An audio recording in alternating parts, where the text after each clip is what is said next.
Ministru, żewġ mistoqsijiet. Mela le? Il-pożizzjoni ta' Chris Fern bħala deputat mexxej, x'se jiġri minnha? Ħawiex bek dwar. Minflok Chris Fern bħala Kummissarju Ewropew il-min se tinnomina. Dwar l-ewwel domanda tiegħek, il-deċiżjoni l-grupp parlamentari llum hija li Mr. Fern jibqa' jokkupa l-kariga ta' deputat mexxej għall-affarijiet tal-Parlament. Dwar il-kwistjoni ta' min għandu jkun innominat ta' pajjiżna għall-Kummissarju Ewropew għad fadal iż-żmien u fi żmien opportun nkunu qegħdin nagħmlu tħabbira neċessarja. Deputat Prim Ministru min se jkun ġifieri. Sissa ffokati kompletament sa 8 ta' Ġunju, ħidma kompletament iffokata fuq kif fit-8 ta' Ġunju se nibqgħu nwettqu tant u tant miżuri l fil-manifest elettorali.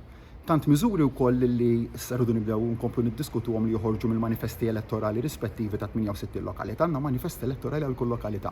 Xi ħaġa li verament hija mhux biss b'saħħitha imma li twieldet mill-idejat u t-taħdidiet li kellna man nies u l-kunsilli lokali li hemm fil-kariga llum il-ġurnata jiġifieri hemm programm ta' ħidma b'saħħtu. Xi twettaq wara 8 ta' Ġunju mbagħad wieħed jiddiskuti dak li għandu jsir, però l-importanti tibqa' tmexxija tal-pajjiż. Pajjiż li kburi ngħid li għandu suċċess ekonomiku kbir, rata ta' xogħol qawwija, investiment b'saħħtu. Prim Ministru li għandna ċirkostanza fil-qorti hemm numru ta' nies akkużati. U krimini li huma serjissimi. Għandek numru ta' nies. Uħud minnhom uffiċjali pubbliċi u oħrajn ex uffiċjali pubbliċi. I mean, li kollha tistax tibqa' dejsu xejn mhux xejn. Le ma nitlaqx minn xejn mhux xejn, jiena nitlaq minn dak li huwa legalment korrett u moralment korrett u politikament korrett. Illi kulħadd jitlaq mill-preżunzjoni ta' innoċenza. Iktar u iktar nisħaq fuqha dik il-preżunzjoni tal-innoċenza fil-kuntest tal-inkjesta maġisterjali kif tmexxiet.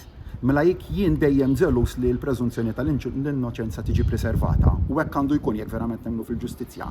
Meta nara t-timeline ta' dik l-inkjesta maġisterjali, u mbagħad issa li wieħed jibda naturalment issa l-imħallef ta' aċċess lin-numru ta' akkużati għal proċess verbal, u mbagħad ukoll fil-kuntest ta' dak il-persuni li qed issemmi inti funzjonarji pubbliċi nibda nsaqsi x'hemm dwarhom fl-inkjesta maġisterjali, ġifieri l-fatt waħdu illi hemm direzzjoni mill-maġistrat biex jitresqu l-qorti, però jekk huwa minnu li fil-korp tal-inkjesta ma jissemmewx, jew ma jirriżulta nagħmlu xejn ħażin. Hemmhekk se nikkundannawhom qabel beda il-każ kontra tagħhom, il-każ għadu qas beda. Mela jitilqu minn preżunzjoni ta' innoċenza, jekk ħammurru f'xi direzzjoni li aħna nikkundannaw lil kulħadd qabel beda proċess ġudizzjarju kontra tiegħu, allura ngħidu s-saltna ta' dritt il-bnija ta' rasa l-isfel u saqajja l fuq. Jiena il-prinċipju tas-saltna ta' dritt fosthom il-preżunzjoni tal-innoċenza. Issa jekk mill-proċess verbal wara li nażamna. F'liema każijiet qed isir. Konrad Mizzi qatt ma kellu kawża charges kriminali kontri Rozjan Kutaj. Iċ-ċirkostanzi. Justin Karwan. Iċ-ċirkostanzi, kull każ għandu ċirkostanzi u fattispeċi partikolari tiegħu.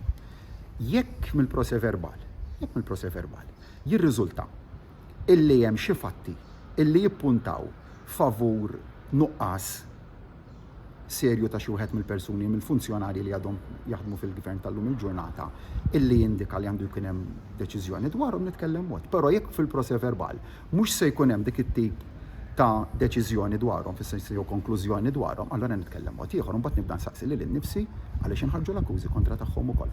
Mela sallum il-pożizzjoni tiegħi hija waħda ċara, jekk mill-proċess verbal ma jkun hemm xejn x'jindika li dan il-persuni wettqu nuqqasijiet ta' natura kriminali, allura l-pożizzjoni tiegħi se tibqa' tkun waħda ċara li kull min kien lejali fil-ħidma tiegħu favur pajjiżu partikolarment fl-iktar mumenti sensittivi se nibqa' nagħtih l-appoġġ.